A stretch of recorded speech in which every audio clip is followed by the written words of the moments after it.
Assalamualaikum warahmatullahi wabarakatuh. Di sini Karawat Mojo, nomor induk mahasiswa 9312 01319 akan menjelaskan sedikit terkait teori dan pasal-pasal serta contoh dari hukum perikatan.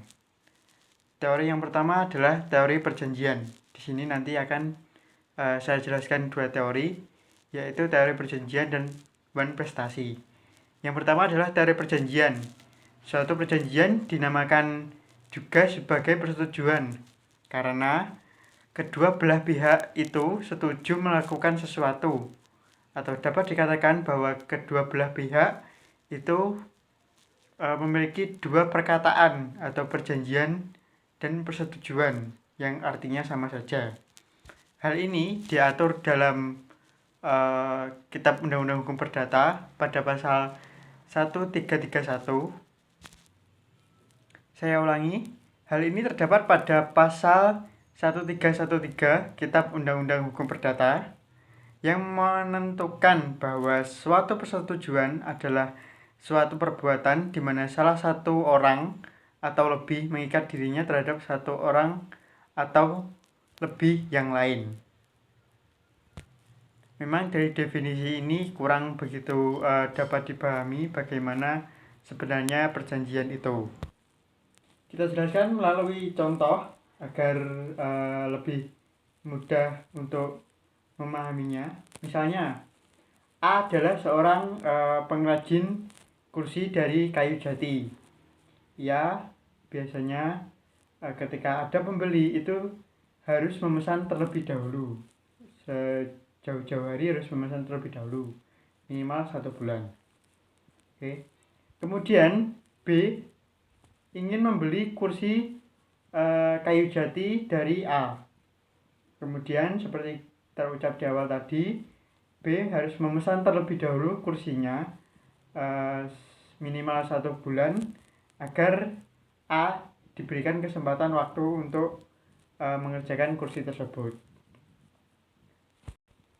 Kemudian singkat cerita, A menyetujui pembelian kursi dengan syarat pemesanan bahwa harus sesuai dengan apa yang diinginkan oleh B.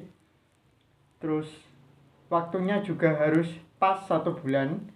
Ada keringanan dari B, lebih dari 1 bulan tidak masalah apabila satu, bahan yang digunakan untuk membuat yaitu kayu jati itu kurang atau langka, itu bisa diundur.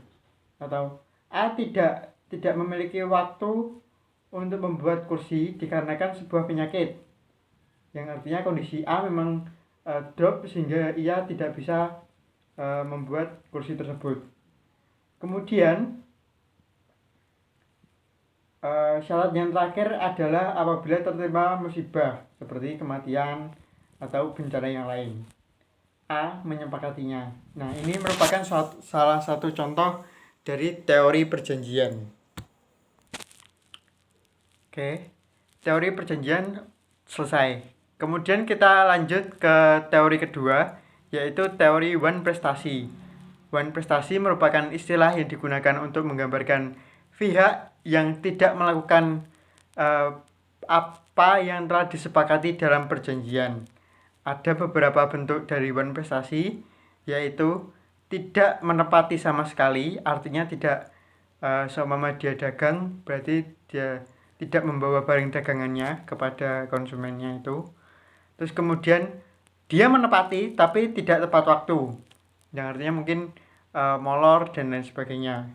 Kemudian barang yang disepakati itu tidak sesuai. Nah, seperti itu.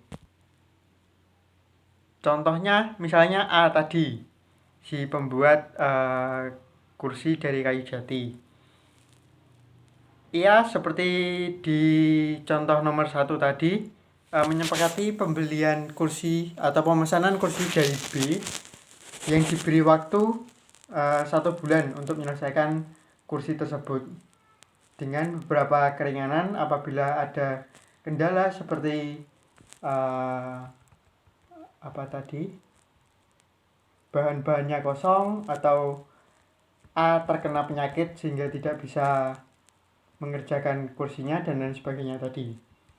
Kemudian dalam jangka waktu 1 bulan itu ternyata kursinya belum jadi sehingga B merasa dirugikan dalam hal ini. Kemudian alasan kenapa A belum bisa untuk menyelesaikan kursi tersebut karena di sini dikatakan saya ulangi, A tidak bisa menyelesaikan pekerjaannya karena satu, mungkin dia malas. Terus kedua, dia justru berjalan-jalan atau bersenang-senang dengan teman-temannya sehingga pekerjaannya dilalaikan. Maka A dalam peristiwa ini telah melakukan one prestasi karena keterlambatannya membuat kursi itu tidak didasarkan atau didasari dengan alasan yang dibenarkan. Oke, mungkin itu dulu dari saya, Karawiatmojo. Kurang lebihnya mohon maaf. Wassalamualaikum warahmatullahi wabarakatuh.